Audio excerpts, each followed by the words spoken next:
الحمد لله وكفى وسلام على حبيبه المصطفى أما بعد فأعوذ بالله من الشيطان الرجيم بسم الله الرحمن الرحيم إن الله وملائكته يصلون على النبي يا أيها الذين آمنوا صلوا عليه وسلموا تسليما اللهم صل على سيدنا ومولانا محمد معدن الجود والكرم وآلہ واصحابہ الکرام وابنہ الکریم وبارک وسلم صلاة دائمة سرمدا ابدا.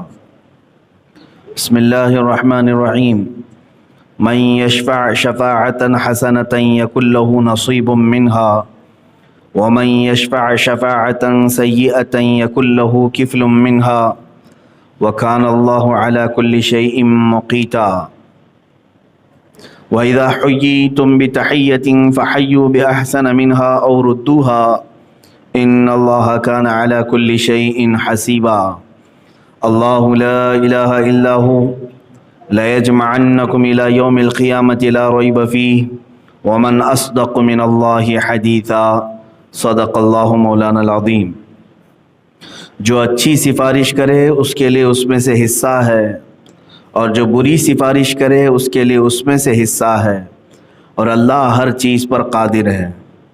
اور جب تمہیں کوئی کسی لفظ سے سلام کرے تو تم اس سے بہتر لفظ جواب میں کہو یا وہی کہہ دو. بے شک اللہ ہر چیز پر حساب لینے والا ہے. اللہ ہے کہ اس کے سوا کسی کی بندگی نہیں، اور وہ ضرور تمہیں اکٹھا کرے گا قیامت کے دن جس میں کوئی شک نہیں، اور اللہ سے زیادہ کس کی بات سچی ہے. پچھلی آیت جو رہ گئی تھی کل، اس میں اللہ تعالیٰ نے اپنے حبیب صلی اللہ تعالیٰ علیہ وسلم سے یوں فرمایا: فقاتل فی سبیل اللہ. اے محبوب، اللہ کی راہ میں لڑو، اللہ کی راہ میں لڑو. یہ جہاد کا حکم ہے، یہ رسول پاک صلی اللہ تعالیٰ علیہ وسلم کے. لیکن ساتھ ہی رب تعالیٰ نے یہ بھی فرمایا: لا تکلف الا نفسک. آپ کو آپ کی طاقت سے زیادہ کبھی تکلیف نہیں دی جائے گی. ایک فارمولہ رب تعالیٰ کا سارے بندوں کے لیے، یہ یاد رکھ لیں کہ اللہ تبارک و تعالیٰ نے اسی طرح دوسری جگہ بھی قرآن میں فرمایا: لا یکلف اللہ نفسا الا وسعها. اللہ تعالیٰ کسی شخص کو اس کی طاقت سے زیادہ بوجھ نہیں ڈالتا. جتنا وہ سہ سکتا ہے اتنی ہی اسے تکلیف دیتا ہے، یا آزمائش، امتحان، جو بھی کہہ لیں. تو اس طرح کا جملہ کہنا کہ یہ برداشت سے باہر ہو گیا، یہ غلط ہے، کیونکہ رب تبارک و تعالیٰ برداشت سے باہر کوئی چیز دیتا ہی نہیں. جتنا تم اٹھا سکتے ہو، اگر برداشت سے باہر آپ کے ہے تو پھر آپ زندہ ہی نہیں رہ سکو گے. زندہ بھی ہیں اور بول رہے ہیں کہ برداشت سے زیادہ تکلیف ہو گئی. اگر برداشت کرنے کی طاقت نہیں ہوتی تو زندہ ہو کر بول کیسے رہے ہو پھر؟ یعنی آپ برداشت کر پا رہے ہو. اب اس کو ایک میں دنیاوی مثال میں بھی آپ کو سمجھا دوں. آپ نے کبھی دیکھا ہوگا کسی کا ایکسیڈنٹ ہو جائے، یا پیر میں چوٹ آئے، یا ہاتھ میں چوٹ آئے، خون زیادہ بہہ گیا، درد کی شدت بڑھ جاتی ہے. کسی بھی درد کو آپ دیکھ لیں، ایک حد تک، ایک لمٹ تک وہ درد کرتا ہے، اور اگر درد بھی اوور ہو گیا، زیادہ ہو گیا، تو بے ہوش ہو جاتا ہے آدمی. یہ انسان کے لیے اللہ تعالیٰ نے ایسی سہولت رکھی ہے، آپ ایٹومیٹک بے ہوش ہو جائیں گے اگر درد آپ کا زیادہ بڑھ گیا تو. چاہے وہ ایکسیڈنٹ کے ٹائم پر ہو یا کسی زخم کے لگنے کے وقت ہو، کسی بھی جگہ آپ درد اگر زیادہ ہو گیا تو کیا ہو جاؤ گے؟ بے ہوش ہو جاؤ. کیوں؟ یہ بھی اللہ کی مہربانی ہے تمہارے اوپر. جہاں تک بندہ برداشت کر سکتا ہے وہاں تک رب تعالیٰ اسے ہوش میں رکھتا ہے، اور اگر درد وہ برداشت نہیں کر سکتا تو رب تعالیٰ اسے بے ہوش کرتا ہے تاکہ یہ اٹھا سکے درد کو. تو اللہ تعالیٰ نے کسی کو بھی اس کی طاقت سے زیادہ تکلیف کبھی نہیں دیا. تو یہ شکایتیں چھوڑ دو. اس طرح سے کہنا کہ ہماری طاقت سے، ہماری برداشت سے زیادہ مصیبتیں آ گئیں، یہ غلط جملے ہیں. اور اللہ تعالیٰ نے جہاد کا حکم دیا تو ساتھ میں یہ لفظ فرمایا کہ کسی کو اللہ تعالیٰ اس کی طاقت سے زیادہ تکلیف نہیں دیتا، اس کا مطلب ہے جہاد میں جانا بھی برداشت کے برابر ہے، اس سے زیادہ نہیں ہے۔ اب یہاں پر مجھے بتاؤ، اسلام میں ایک ایسا حکم، ایک ایسا آرڈر لا کر کے مجھے بتا دیں کہ جو انسان کر نہیں سکتا تھا اور اللہ نے اس کے اوپر لاگو کر دیا ہے، ڈال دیا ہے، جو اس کے بس میں نہیں تھا، طاقت میں نہیں تھا، وہ ڈال دیا گیا۔ کون سی ایسی چیز ہے؟ کوئی ایسی چیز نہیں ہے۔ اب اس کی ایک مثال میں آپ کو دے دوں، اسلام میں ایسی کوئی چیز، فطرت کا مذہب ہے یہ دین جو ہے نا ہمارا، فطرت کے مطابق ہے۔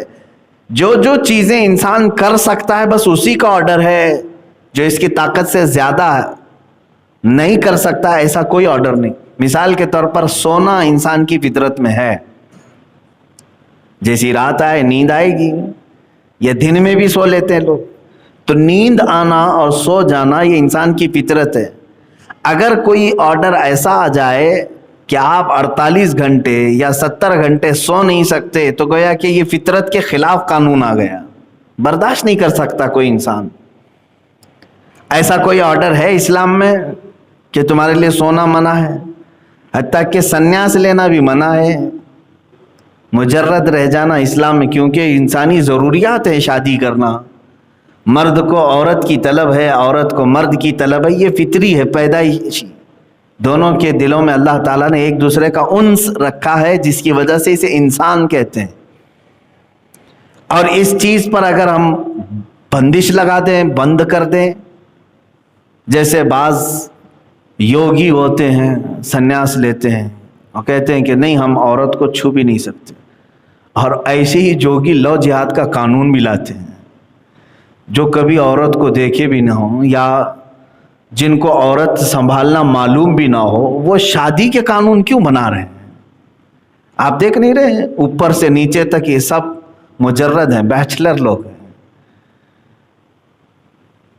بہت ساری جگہوں پر انہوں نے اپنے آپ کو ان چیزوں سے دور رکھا ہے، اسلام اس چیز کا حکم نہیں دیتا۔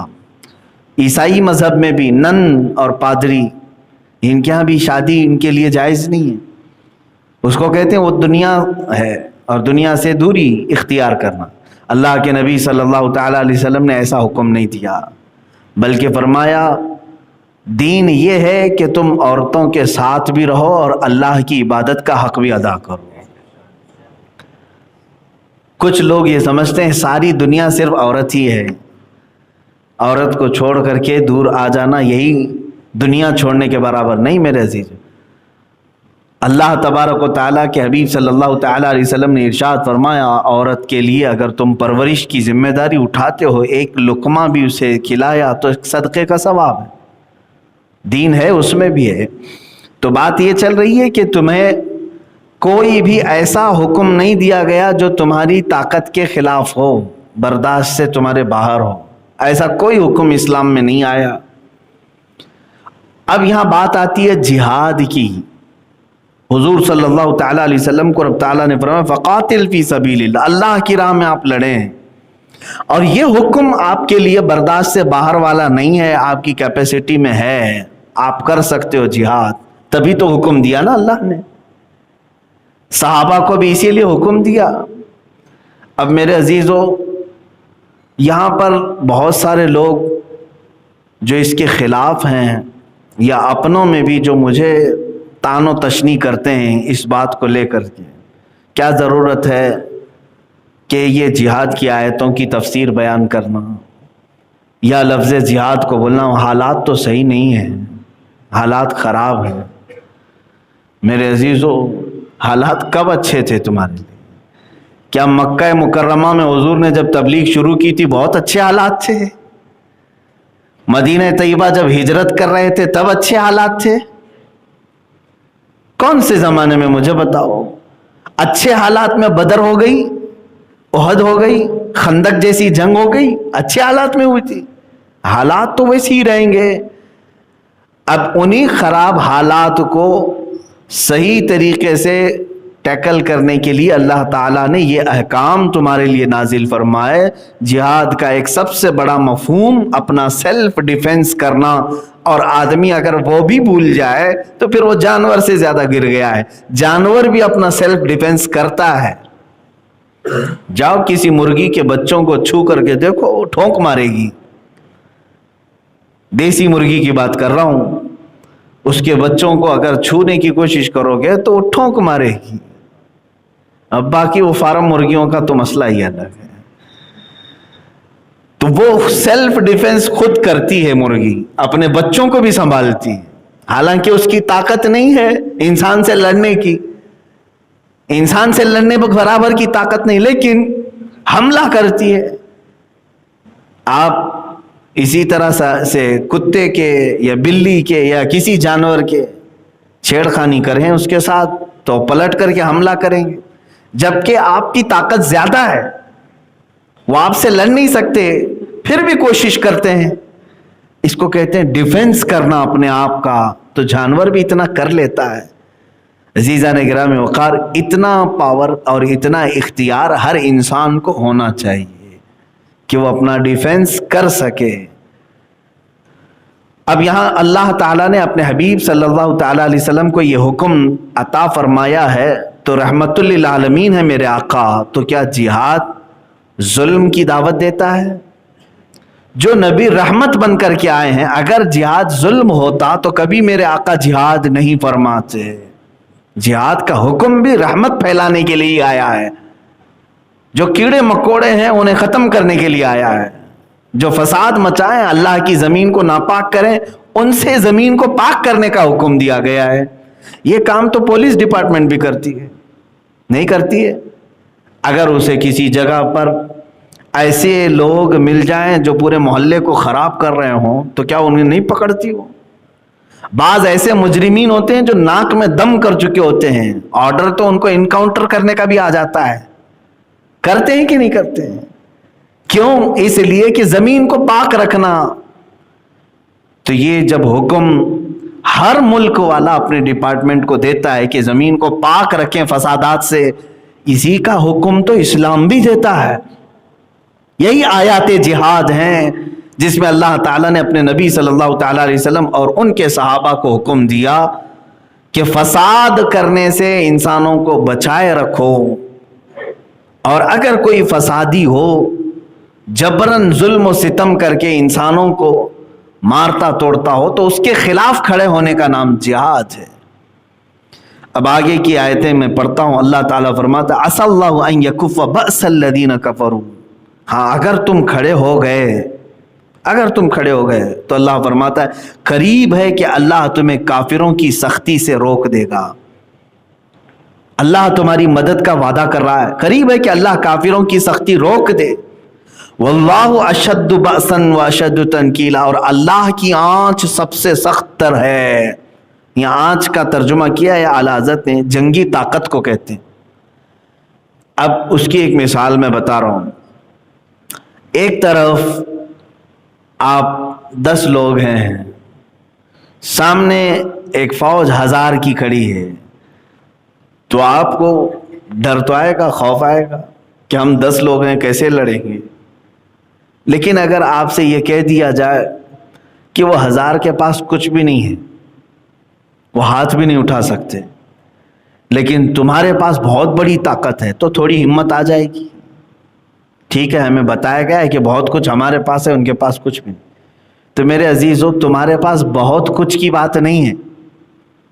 اللہ تبارک و تعالیٰ سیدھے یہ فرما رہا ہے چاہے وہ جتنے بھی ہوں، تم چاہے جتنے بھی ہو، میں تمہارے ساتھ ہوں. اب اللہ کی طاقت جس کے ساتھ ہو تو پھر کون سی طاقت چاہیے تمہیں؟ اللہ کریم فرما رہا ہے واللہ اشد بأسا، اور اللہ جنگی طاقت میں سب سے زیادہ سخت ہے. اس سے بھی بھلا کوئی مقابلہ کر پائے گا؟ اب مقابلہ کرنے والوں کی تھوڑی سی ہسٹری بھی میں بتا دوں، جنہوں نے اللہ سے بھی مقابلہ کرنے کی کوششیں کی ہیں. اور آج جو پوری دنیا میں اتھل پتھل چل رہا ہے یہ بھی اسی کا ایک حصہ ہے. خدا سے لڑنے کی تیاریاں چل رہی، آپ کو معلوم نہیں؟ یہودی پوری دنیا میں یہ کیوں ہلچل مچائے ہوئے ہیں؟ کیا ان کا مقصد کیا ہے؟ کیا حاصل کیا کرنا چاہتے ہیں؟ میاں ان کے پاس تو سب آ گیا، ابھی پیٹروٹ میزائل آ گئے، سارے نیوکلیئر ہتھیار آ گئے، سب کچھ تو ہے ان کے پاس. تقریباً دنیا کی جتنی ملٹی نیشنل کمپنیاں ہیں سب کے یہ مالک ہیں، گولڈ کے یہ مالک ہیں، کرنسی کے یہ مالک ہیں.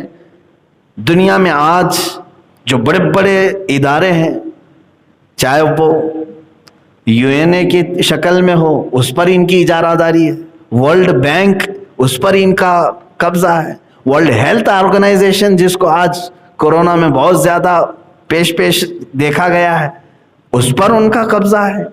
تقریباً تو دنیا کے بڑی بڑی جو انڈسٹریز ہیں یا کمپنیاں ہیں یا پھر ادارے ہیں، یہ سب کے سب ان کے انڈر میں. اب اور کیا چاہیے انہیں؟ اور کیا چاہیے؟ یہاں مسلمان کو ایک گھر مل جائے تو سکون سے بیٹھ جاتا ہے، ختم ہو گیا، اور آگے تو چاہیے ہی نہیں. وہاں پوری دنیا تقریباً انہوں نے ڈیل کر لی. اور حدیث پاک میں بھی ملتا ہے، اللہ کے نبی صلی اللہ علیہ وسلم نے فرمایا تھا، تم دیکھنا قیامت اس وقت تک نہیں آئے گی جب تک پوری دنیا میں حرمین طیبین کو چھوڑ کر، مکہ اور مدینے کو چھوڑ کر، تقریباً پوری دنیا میں یہودی اور عیسائیوں کی حکومت قائم ہو جائے گی، بالواسطہ یا بلا واسطہ، ڈائریکٹ یا انڈائریکٹ. اور اس کے بعد پھر زوال بھی آئے گا. اور یہ بھی حدیث ہے، تم دیکھو گے کہ پوری دنیا میں ہر ملک پر اسلام ہی کا پرچم لہرائے گا. یہ بھی حدیث پاک میں ہے، یہ بھی ہے. تو اب میں آپ کو یہ بتا رہا ہوں کہ اللہ سے جنگ کرنے کی جن لوگوں نے پلاننگ کی تھی وہ آج کی تاریخ نہیں، بہت پرانی تاریخ ہے. نمرود کا نام سنا ہوگا آپ نے. مقدس کتابوں میں، جو ان کی مقدس کتابیں ہیں، اس میں ملتا ہے ایک واقعہ کہ نمرود صرف ایک نہیں ہے، بہت سارے نمرود آئے. نمرود اصل میں نام نہیں ہوتا، بلکہ عراق کا جو بھی بادشاہ ہوتا تھا اسے نمرود کہا جاتا تھا. یہ ایک اصطلاح ہے، ڈیفینیشن یاد رکھ لیں آپ. قیصر و کسریٰ بھی نام سنتے رہتے ہیں آپ، میں نے اس کو کئی مرتبہ بتایا ہے، یہ نام نہیں ہے، یہ لقب ہے. جو ملک روم کا بادشاہ ہوتا ہے اس کو قیصر کہتے ہیں، اور جو ایران کا بادشاہ ہوتا اس کو کسریٰ کہتے تھے، اور جو مصر کا بادشاہ ہوتا تھا اس کو فرعون کہتے تھے. تقریباً 17-18 فرعون آئے ہیں، فرعون کئی ہیں. اسی طرح نمرود بھی بہت سارے آئے. ایک نمرود کا واقعہ پرانی کتابوں میں یہ ملتا ہے کہ اس نے بہت طاقت حاصل کی تھی. اس کی طاقت کا حال یہ تھا کہ وہ 1000 لوگوں سے تنہا لڑ سکتا تھا، اور جنگلی جانوروں سے تک مقابلہ کرتا تھا، شیر، ہاتھی وغیرہ سے بھی. اتنی طاقت اس کے پاس، اور کبھی بیمار بھی نہیں ہوا تھا. تو لوگوں میں اس کا چرچا ایسا تھا کہ ایسا لگتا ہے کہ یہ پورے انسانوں میں ایک الگ قسم کا انسان ہے، یہ انسان نہیں، یہ بھگوان ہے. جیسے لوگ آج سوچ لیتے ہیں تھوڑی سی شکتی زیادہ ہو جائے تو بھگوان ہو گیا، تھوڑا سا اگر پاور زیادہ ہو گیا تو بھگوان ہو گیا. جیسے اب ہمارا PM بھی قریب پہنچنے کے بھگوان کے. تو یہ نمرود کو بھی ان لوگوں نے اسی طرح سے بنا لیا تھا تقریباً. اب جس کو چیلے اس طرح سے بناتے ہیں وہ خود بن بھی جاتا ہے، وہ سوچنے بھی لگتا ہے ہاں میں تو ہوں، لوگ تو مجھے بول رہے ہیں. تو نمرود نے یہ سوچا کہ میں خدا ہوں، اور لوگوں کو سجدہ کرنے کا حکم دیا. سارے لوگ اکثر اس کی عبادت میں لگ گئے. جو اس کی عبادت نہیں کرتا اسے قتل کر دیتا، مار ڈالتا یا جیلوں میں بند کر دیتا. بڑا ظلم کیا اس نے. اب اس کے وزیروں نے، یہ یہودیوں کی تاریخ میں بتا رہا ہوں، یہ آلریڈی ایک بار ہو چکا، اب اس کو دوبارہ ریپیٹ کیا جانے والا ہے. اب یہ جو دنیا میں ہلچل چل رہی ہے، آپ کو لنک میں دے رہا ہوں.